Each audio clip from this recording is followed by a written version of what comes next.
Hello, I'm Ailsa Anderson from the Engineering Manufacturing Network, and I'm here today just talking to Lauren Bathan from Jackson Hogg Outsourced HR Services to talk about the Employment Rights Bill, or as it is now, the Employment Rights Act, which is coming into force from the beginning of April in stages. So hello, Lauren. Hello, Ailsa. Thank you for coming in. Can we start off just by giving us a little rundown about the bill, the Act, when it starts to become into force, and some of the things that we might touch on during this chat? Absolutely. So there's been loads of commentary online, in the media, in the news about the Employment Rights Bill. Like you say, it became the Employment Rights Act 2025. At the point it went through last December, a couple of changes happened automatically. But by and large, we expect that most of the changes will come through during 2026, 2027. And ultimately, employers will need to take action on that. Okay. So it isn't optional.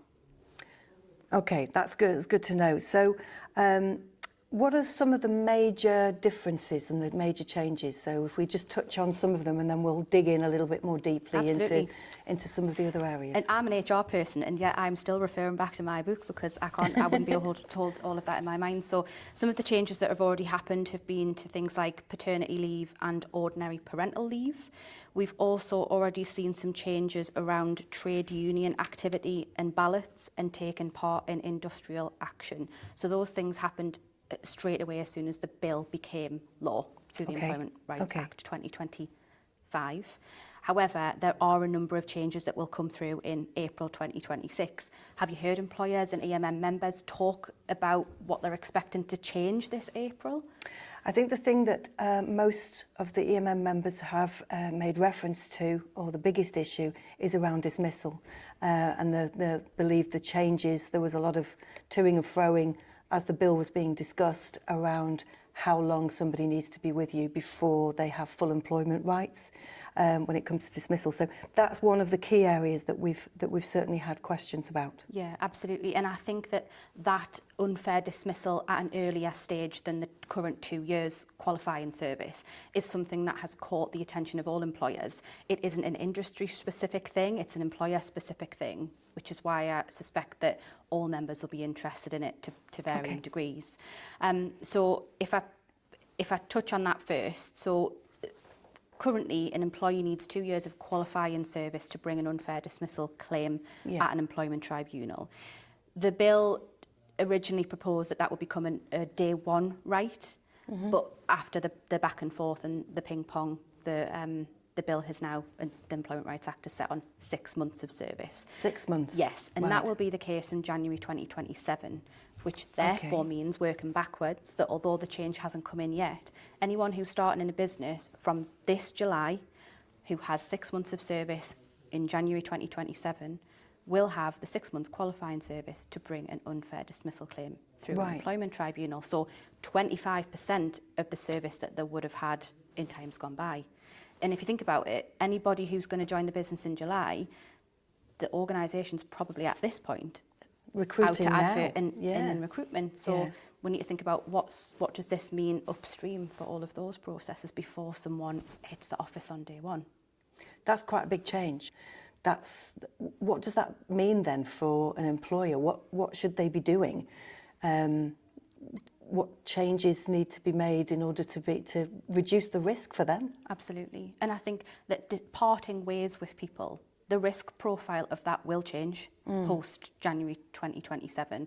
The risk profile will change from a reputational, financial, operational point of view. But I think it would fundamentally change the way businesses hire, what that recruitment activity looks like in terms of making robust recruitment decisions. Okay. I think as well, it will mean that employers no longer sort of take a risk on someone in the way they might have in the past, because the risk profile of things not working out changes and only increases. I think it will mean employers need to work differently to induct people and start things off on the right track. You know, we are all very busy. Oftentimes people will join a business and the induction's a bit like, there you go, there's the toilets and the emergency fire escape, but beyond that, sort of just crack on. I think there will need to be much greater control around setting people up to succeed and being very clear about what those expectations are. When it comes to probation, there needs to be a much greater level of expectation setting and control. Right. By that I mean manager training to understand how to run that process, controls around making sure those conversations happen, and documentation to really justify what you've done, so that then if you do run into issues or disputes with people, that you can be really clear that, again, at all stages, your decision-making process was robust. But, 6 months can feel like quite a short time to assess someone's suitability for the long term, can't it? So really having clear performance objectives, clarity in what you're expecting of that person within that first 3 months, and then 6 months, sitting down with them, not just sitting down over a coffee, but having a proper review of how they're getting on, and really having a good think about your induction processes are some of the key things to really focus on to start with. I think so. I think managers will be very much central to this becoming embedded in a business. Managers understanding what has changed in terms of the legislation, and therefore what a dismissal process might look like in January 27 versus now. Right. Because, a lot of people will have that shortcut in their minds of less than 2 years service, risk very low, whereas that Not the will case. not, it won't cut it anymore. No, it won't. And I think that's what's tricky. So I think managers are going to need more training to have these really clear conversations with people about expectation setting, and then are expectations being met, and then can expectations be met. But it also means that, I think, to be fair to managers and new people joining, there needs to be a bit, again, a robust framework to help that happen. Our managers having reminders, our managers getting training, our managers getting reminders to have the chat. Have managers got support when they have to tell somebody that it's not quite working? I think sort of at a very high level, organisations should be having a clear point at a very early stage with people where we're saying, are you on track or not? I think that's the fair thing to do, but it's also the procedurally right thing to be doing as well. And is there anything that you feel that should be done during the recruitment process itself? I think documenting your rationale for things is a good general rule for life, and saying why have we made this choice. I think that I say add another level of formality, but I don't mean making the process very rigid. Just mean being very clear as to the expectations of the job, how the person has performed throughout the recruitment process, and therefore why you're hanging your hat on your decision to say that this person's right. Okay. And then I think once you've made that decision, it's about, what's your pre-employment background checking process for this person? Going off on a bit of a tangent about, AI, we are hearing lots about candidate fraud, people using AI tools to embellish CVs to the extent that the person coming through the door on day one isn't necessarily the person that has been presented in these documents, symbols, bits of things that you use to make your decision. So I think really testing the person to be clear that they are right for the role is going to be really important. And then, like I say, background checking, references, educational certificates, memberships of professional bodies. I think they all together should help businesses have some level of comfort.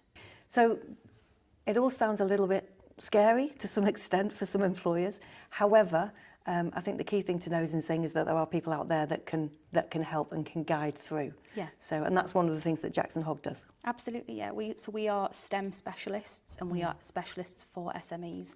We know that lots of SMEs don't need a full-time HR head, but these days I think that more and more businesses should have access to good specialist HR advice, and they can get it from us without having to recruit a permanent person in the structure. So there are some other areas such as paternity and parental leave, so that's changing April sick 26. pay. So could you run us through some of those other changes? Yes, so there will be changes to ordinary parental leave and paternity leave coming up this April. Given that we are already in March, it's likely that if you've got a suite of family-friendly policies, for example, paternity, ordinary parental leave, that you will need to change the wording of those to ensure that they are in line with the new way of managing these statutory leaves.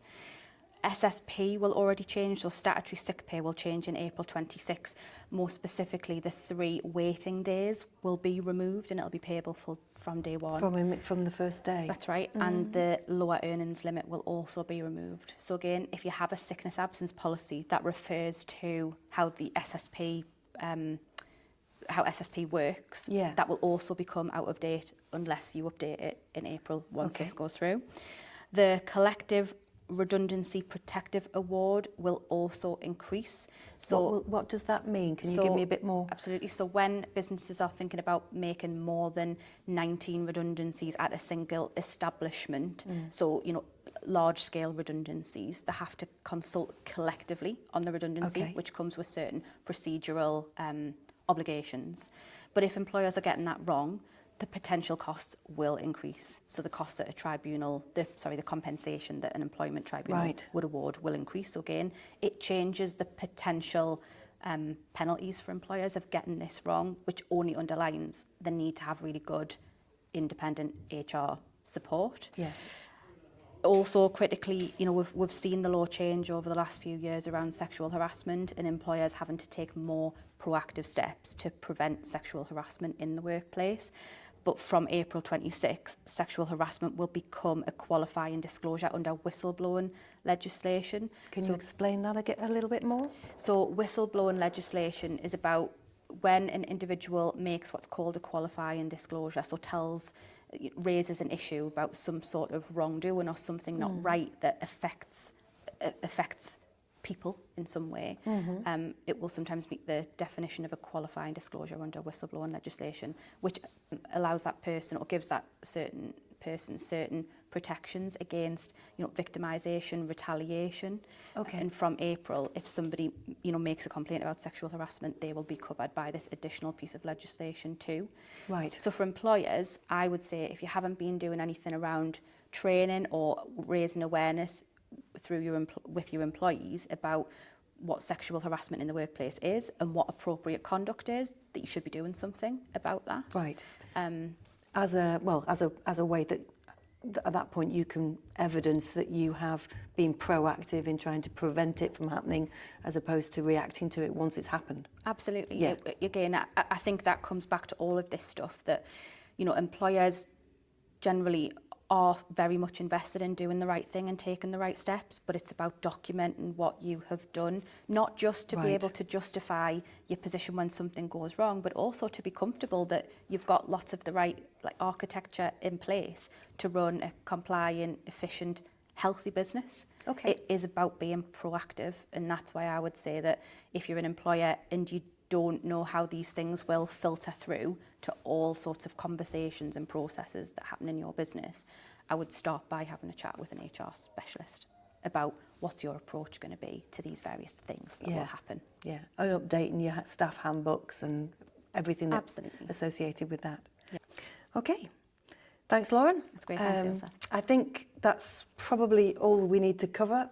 If anybody does want any more information, obviously this is a very brief insight or overview, but if anybody really does want any more information, then you can contact myself or Lauren directly at Jackson Hogg, and then we can tell you a little bit more. Thank you. Thank you.